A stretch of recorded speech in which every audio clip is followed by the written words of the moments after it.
1200 1500 ಮತದಾರರು SC ST ಪದವೀಧರರ ಮತದಾರರಿದ್ದೇವೆ. ನಾವು ಕೂಡ ಈ ಚುನಾವಣೆಯಲ್ಲಿ ಮುಂಚೂಣಿಯಲ್ಲಿ ನಿಂತು ಕಾಂಗ್ರೆಸ್ ಪಕ್ಷದ ಅಭ್ಯರ್ಥಿಯಾದಂಥ ರಾಮೋಜಿ ಗೌಡ್ರನ್ನ ಗೆಲ್ಲಿಸಬೇಕು.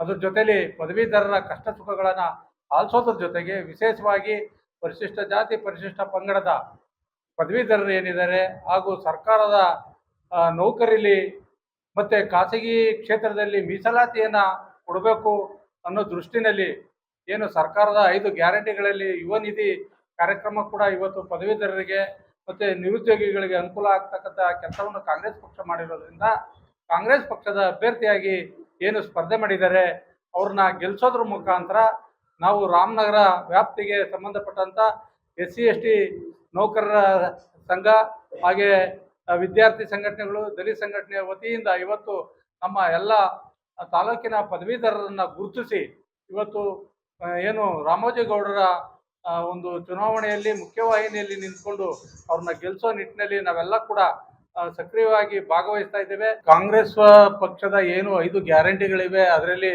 ಹೇಳ್ತಾ ಬಂದಿದ್ದಾರೆ 11,000 ಕೋಟಿ ಇದರ ಹಣನ ತಗೊಂಡಿದ್ದಾರೆ ಅಂತ. ಸರಿಯಾದ ಅಂಕಿಅಂಶ ಮತ್ತು ಮಾಹಿತಿ ಇಲ್ಲ. ಹಾಗಾಗಿ ನಮಗೆ ಏನು ನಮ್ಮ ಅಂಬೇಡ್ಕರ್ ಅಭಿವೃದ್ಧಿ ಆಗಿರ್ಬೋದು, ಸಮಾಜ ಕಲ್ಯಾಣ ಇಲಾಖೆ ಆಗಿರ್ಬೋದು, ಯಾವ ಕಾರ್ಯಕ್ರಮಗಳು ಕೂಡ ಕುಂಠಿತ ಆಗಿಲ್ಲ, ಎಲ್ಲ ಕೂಡ ನಡೀತಾ ಇರೋದ್ರಿಂದ ನಮಗೆ ಬಡ್ಜೆಟಲ್ಲಿ ಇಟ್ಟಿರ್ತಕ್ಕಂಥ ಹಣದಲ್ಲಿ ಎಲ್ಲೋ ವ್ಯತ್ಯಾಸ ಆಗಿದೆ ಅನ್ನೋ ಒಂದು ಗಮನಕ್ಕೆ ಬರದೇ ಇರುವಂಥ ಒಂದು ಅಭಿವೃದ್ಧಿ ಕೆಲಸಗಳು ನಡೀತಾ ಇದೆ. ಇವೆಲ್ಲ ಕೂಡ ಊಹಾಪೋಹ ಅಂತ ನಾವಾದರೂ ಅಂತೀವಿ. ಯಾಕೆಂದರೆ ಇಲ್ಲಿವರೆಗಾಗಿ 1 ವರ್ಷದಲ್ಲಿ ಕೂಡ ಹೇಳ್ತಾ ಇದ್ದಾರೆ ಹೊರತು ತೆಗೆದಿರೋದನ್ನು ಯಾರೂ ಕೂಡ ಸಂಪೂರ್ಣ ಮಾಹಿತಿಯನ್ನು ಕೊಡ್ತಾ ಇಲ್ಲ. ಹಾಗಾಗಿ ಕಾಂಗ್ರೆಸ್ ಪಕ್ಷ ಇವತ್ತು ಆಡಳಿತದಲ್ಲಿ ಇರೋದ್ರಿಂದ ಏನು ಈಗ ಮೊನ್ನೆ ಕೂಡ ಕಾಂಗ್ರೆಸ್ ಪಕ್ಷದಲ್ಲಿ ಒಂದು ಸರ್ಕಾರದಲ್ಲಿ ಒಂದು ಆದೇಶ ಕೂಡ ಮಾಡಿದ್ದಾರೆ. ಗುತ್ತಿಗೆ ಆಧಾರದಲ್ಲಿ ತಗೊಳ್ತಕ್ಕಂಥಲ್ಲೂ ಕೂಡ ಮೀಸಲಾತಿನ ಪರಿಗಣಿಸಬೇಕು ಅಂತ ಹೇಳಿ ಮಾಡಿರೋದ್ರಿಂದ ನಮ್ಮ ವರ್ಗದ ಅಭ್ಯರ್ಥಿಗಳಿಗೆ ನಮ್ಮ ಪದವೀಧರರಿಗೆ ಅನುಕೂಲ ಆಗ್ತದೆ.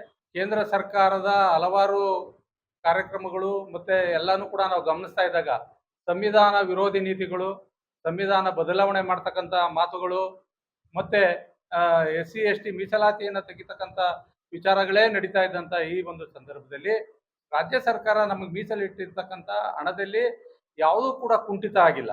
ನಮ್ಮ ಅಭಿವೃದ್ಧಿಗೆ ಏನೆಲ್ಲ ಮಾಡ್ತಾ ಇದ್ದಾರೆ, ಸ್ಕೀಮ್ನ ಏನೆಲ್ಲ ಕೊಟ್ಟಿದ್ದಾರೆ, ಸುಮಾರು 29,000 ಕೋಟಿ ಏನು ಇಟ್ಟಿದ್ದಾರೆ. ನಮ್ಮ ಇಲಾಖೆಗೆ ಸಂಬಂಧಪಟ್ಟಂಥ ಅಂಬೇಡ್ಕರ್ ಅಭಿವೃದ್ಧಿ ನಿಗಮ ಆಗಿರ್ಬೋದು, ಸಮಾಜ ಕಲ್ಯಾಣ ಇಲಾಖೆ ಇವೆರಡೂ ಕೂಡ ನಮಗೆ 2 ಕಣ್ಣುಗಳಿದ್ದಂಗೆ. ಎಲ್ಲೂ ಕೂಡ ಅಭಿವೃದ್ಧಿ ಕೆಲಸಗಳಿಗೆ ಕುಂಠಿತ ಆಗಿಲ್ಲ.